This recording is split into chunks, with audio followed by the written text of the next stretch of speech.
All right, let's go. Houston Texans 39, Tampa Bay Bucks 37. Oh, this will take a while. This might take a while. Yeah, that's okay because Colts Panthers still exists later on. Mm-hmm. Texans 39, Bucks 37. That was another reset there. Back and forth game, the game of the week. You might be watching highlights for this game forever. C.J. Stroud sets the rookie record for most passing yards in a game with 470. Finishes 30 of 42 for 470, 5 touchdowns, no picks. Had a spike in there as well. But Stroud's going to be the story. It was unbelievable back and forth game. Texans kicker was hurt. They had to go for it on fourth down a couple times, and it worked. They kept having to go for 2. Bucs offense came to life for the first time pretty much all year. Baker Mayfield played a great game. He looked like he threw what looked like, so the two things, Baker Mayfield had that scramble on fourth down, as I mentioned earlier, at the same time that Josh Dobbs converted his fourth down scramble. So Baker Mayfield kept pulling the Bucs out, making big plays, throws a beautiful pass to Cade Otton for what looked like the game-winning touchdown with just how much time was left? Not much. No, not much. It was. With 50 seconds left. Yeah. And so the Texans needed a touchdown, down 4. Not that even they couldn't kick a field goal anyway. Right. Unless it was, in the 20s, 20-yard range. Texans just drive down. Bobby Slowick calling the plays. And C.J. Stroud hits Tank Dell for back-to-back plays. Yeah. But the 15-yarder ends up being the game winner to go up 39-37. And then a smart move by the Texans, which helped me cover since I picked the Bucs in spite out of Bobby Slowick going on Adam Schefter's podcast over ours. Right. So just to go in the preview show here, Bobby was an Adam Schefter guest, which reportedly was required. Okay, maybe not by choice. So we remember I texted him on the show. Yeah. He said, no, that was a requirement. Mm-hmm. Okay. And I said, well, I picked the Bucs getting. I don't think you told him that, though. I didn't tell him that, no. Getting 2.5. And I don't know what the final line was, but on the last play, 39-37, the Texans took a knee because they don't have a kicker. They didn't want to risk a blocked kick. They certainly didn't want to risk even just going for 2, because the only way they could lose at that point would be a pick 2. Not the only way, but probably the most likely way. There was literally no difference between having 1 more point or 2 more points. It's either you're going to lose on a game-ending touchdown or nothing. They're not able to get into field goal range. So they took a knee on the 2-point conversion, meaning if you got the Texans, given 2.5, you lost. But anyway, so I covered in that game. Well, that's the important thing. Yeah. So what do you think? C.J. Stroud, discuss. Yeah, crazy game. So as you said, back and forth. And back and forth in every conceivable way as well. So really early on, I forget who the player was, but a Bucs defender had a ridiculous roughing the passer on C.J. Stroud on what was a third down stop. Extends the drive, Texans score the next play, like a 4-point mistake, right? But Houston repays the favor, like the next drive hits Baker Mayfield, extends that drive. Like they were trading even silly mistakes and things like that. So it's interesting. You see this. The C.J. Stroud game was really impressive. Not just the late improbable comeback, but basically all the way through the game. And a lot of the times you see these kind of, this is the first quarterback to ever do whatever, and it's like, you look at his. So there's 2 lists he's on, right? There's the list of now he's the 5th quarterback ever to have whatever it was, 450 yards, 5 touchdowns, and no interceptions. And that's like 4, I think, pretty good quarterbacks, and 5, I guess, but one of them was in the 60s, Y.A. Tittle. And then he's also on the list of like the top 5 just yardage totals from rookies. And that's a much more weird list that involves people like Mark Bulger and Aaron Brooks and whatever.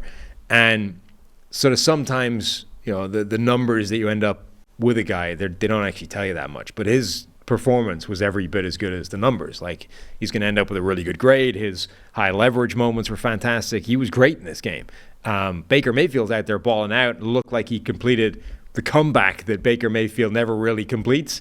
The number of drives in his career where you're like, all right, here it is, 2 minutes, 80 yards to go win it. And it's it peters out, doesn't quite happen. You're like, there is something missing there from Baker. He actually completed it, and then Stroud outdoes him and takes it away from him. So, fascinating game. C.J. Stroud is amazing. But I wanted to talk about the kicker thing for a bit. So they lose the kicker. Kaimi Fairbairn gets hurt, and Dare Ogunbowale is warming up at halftime because they don't have a kicker. So he's practicing kicks. They have him kick off at the start of the second half.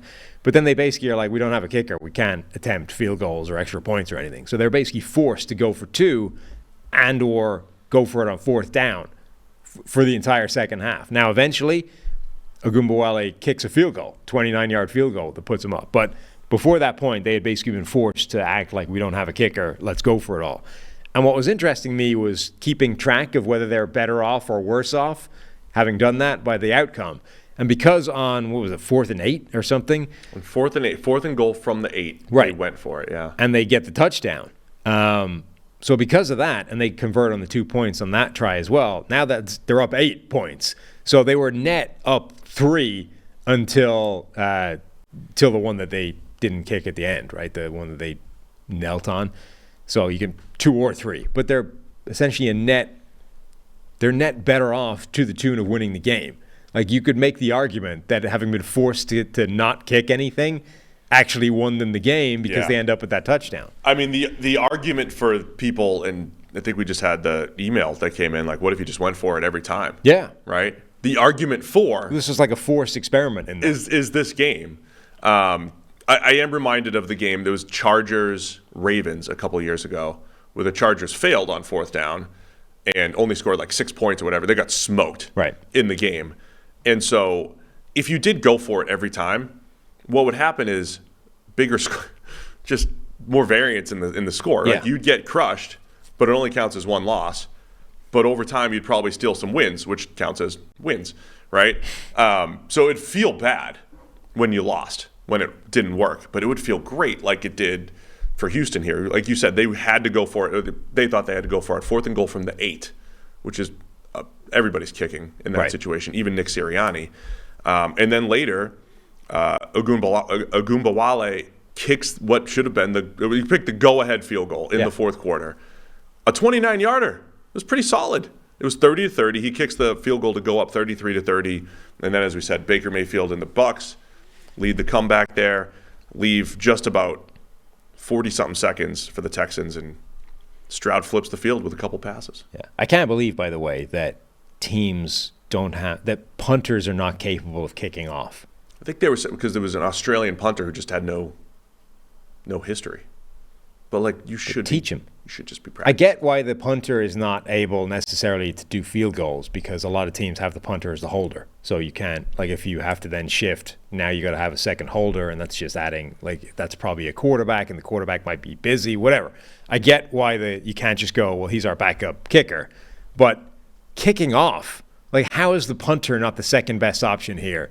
No, we got a running back warming up to try and do this? That seems crazy to me. But anyway, so we end up with this C.J. Stroud conversation now, right? Which is incredible game, putting himself on rookie records, putting himself on record graphics, period. When is the point where you say he's the guy, he's amazing, we've definitively decided he's the best quarterback in this draft class, it's time to reassess priors, everything, right? All of this, because obviously everybody wants it to happen now, but we understand how history works. I don't know. We don't have to. No, we don't have to on this show. I mean, if I know nobody here is, because you're all watching us, but if you flip to ESPN or Good Morning Football, there'll be declarative statements. Yes, there'll be a lot of declarative statements. I mean, last week they did score 13 points against the 1-win Panthers. He wasn't bad in that game necessarily, but yeah, I mean, look, let's just be in the moment and be very impressed by C.J. Stroud. I think a fair take, Lance Erline, our biggest question on Stroud was the Georgia game. Was that real or a mirage? Right. And, Lance Erline came out today and said that's what we were all asking ourselves, and I think it's all real. I think everything we saw was real. And I think that's a fair assessment. That doesn't mean you'll be good every single game, but even early in this game, just a few times Stroud just broke contain and didn't, look terrible. He hasn't looked terrible outside the pocket. He made a very similar throw into the end zone. He's made a few of them this year. Rolling out, throw into the end zone, similar ones that he was hitting in the Georgia game last year that he wasn't doing early in the year last year. It was also interesting when you see the college football beat writers and everything and national writers saying a year ago at this time, Stroud was having his game in Northwestern in like 50-plus mile-an-hour winds where he would average like 2 yards per attempt and look terrible because it's like, well, the weather was horrible, right? And so you have the stat line of like 10 for 26 for 60 yards. There's your future, rookie of the year. And he's an MVP candidate, by the way. I mean, Stroud's an MVP candidate now. Like, he'll be in that discussion. He's a top 5 MVP candidate right now. I think the credit is interesting because I was half joking during the game yesterday. He's unlocked former 5-star Noah Brown. Right? They had 3 guys go over 100 yards. Noah Brown, Dalton Schultz, and then Tank Dell. And so the thing that I'm impressed with... And Nico Collins had a good game. And Nico Collins is all of these guys where on paper going into the year, you're like, it's not the best receiving core. There's some intrigue there. Hope Tank Dell gets a ton of targets because we loved him. They're doing it with all of these targets who don't have this track record of being great. And a first-time offensive coordinator in PFF Bobby. On the other hand, you could say, well, it's the Shanahan tree. Yeah. They all have this type of success. So I'm not, there's nuance to all this stuff. But at the bottom line is C.J. Stroud is ice cold in those situations. He had the game winner earlier this year in the double move that ended up, they ended up losing to the Falcons. He has this game winner. They needed a touchdown in under a minute. Those are also situations that don't always pop up. You need a touchdown, not just field goal range, a touchdown. And they did it, and he made it look easy.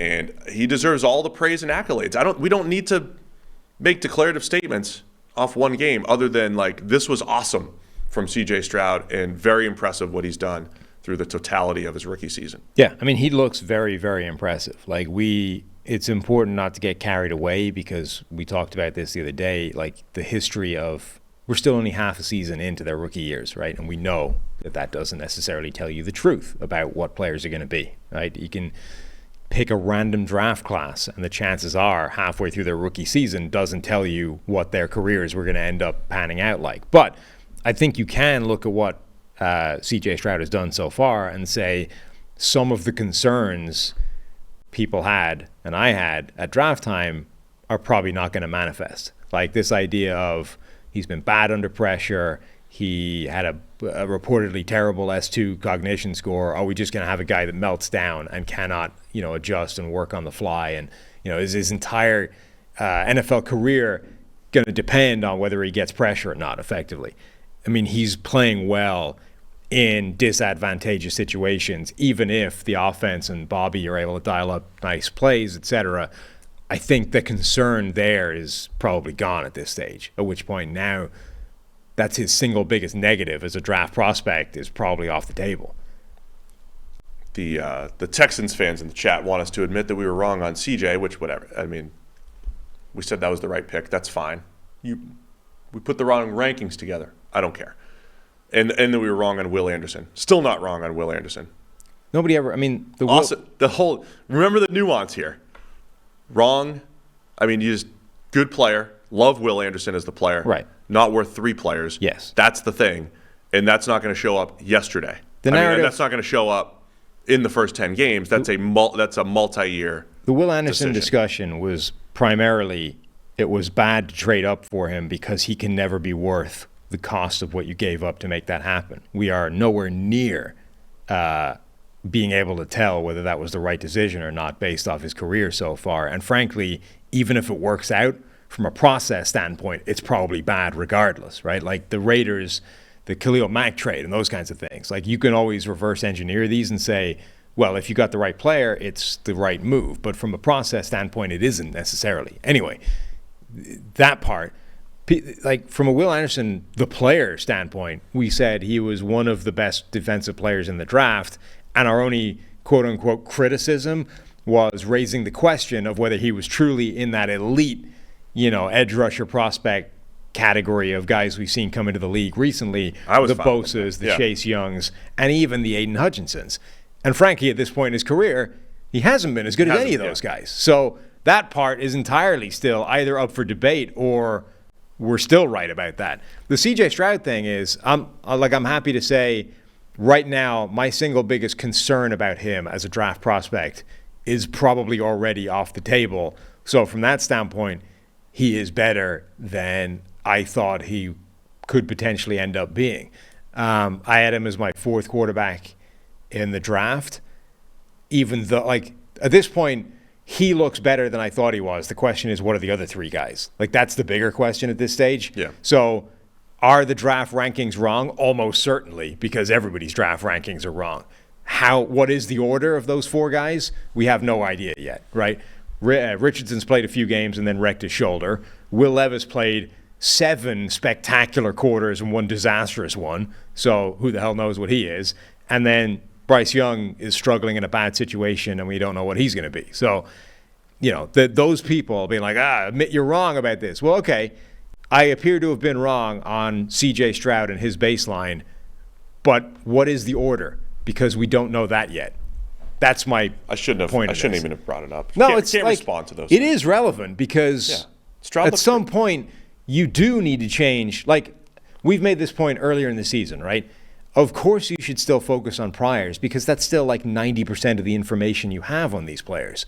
But the further you go into their NFL careers, the more that number comes down. It also doesn't really matter. I mean, it's like, just describe what happened.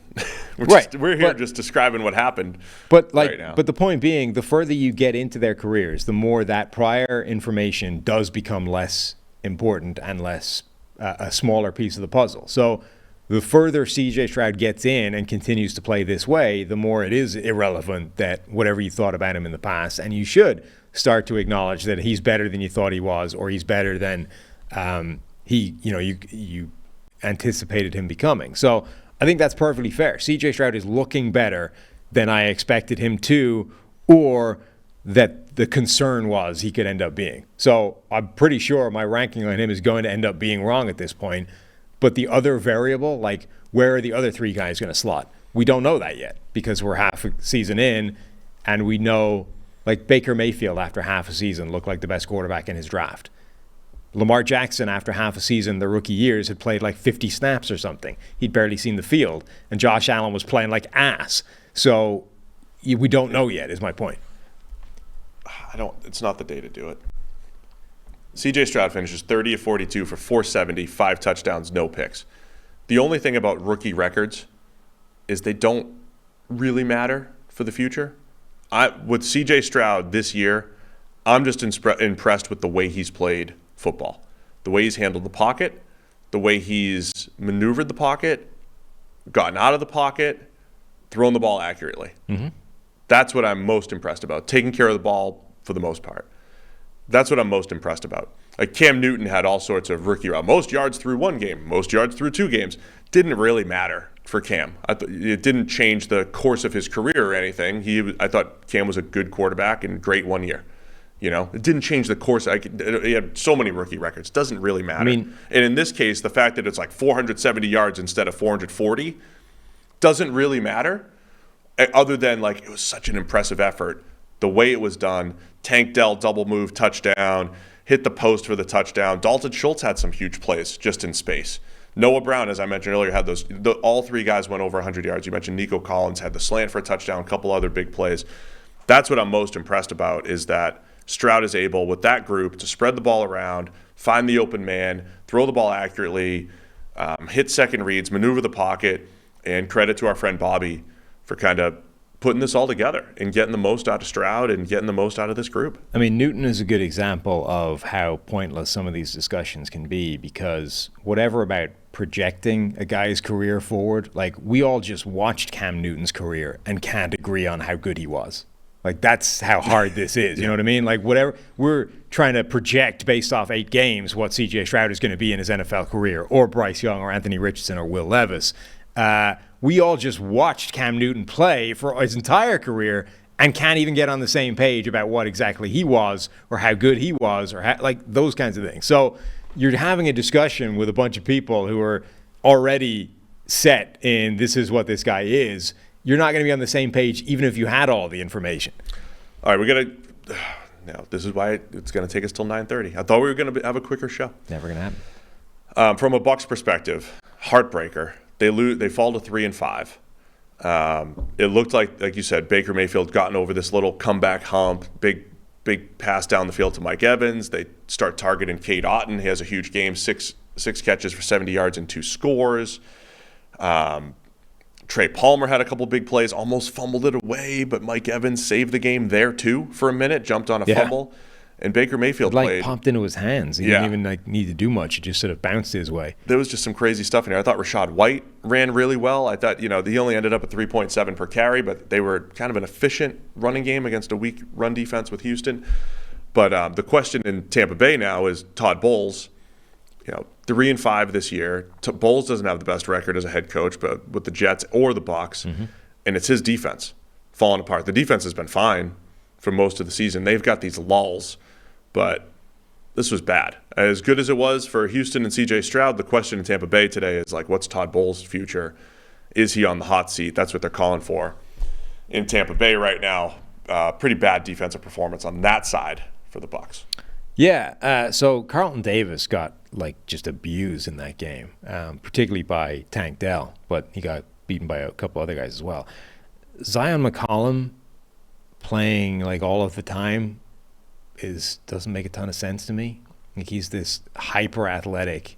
Remember was it the same combine, right? Him and Tariq Woolen just blew it up and had mind blowing stats. Yeah. Insane numbers from him. Only he's not actually very good at football. So you have this insane athlete at corner who's getting lit up fairly consistently. I don't know. The back end of that defense was struggling, obviously, given the kind of yardage that they put up. But yeah, and the story with the front seven is always the same, which is they're capable of insane plays. Vita Vea had another one of those plays that's just unblockable, but I think it was literally his only good play of the game. Why? I don't understand how that works. Kalijah Kancey is still more hit, boom or bust at the moment in the course of game. Shaquille Barrett had a good game, but they're just not bringing enough to the table from that group to offset the fact that the secondary is getting torched. All right, man. Texans move to 4-4. They're competing, man. They're going to be competing in that AFC South if they keep it up.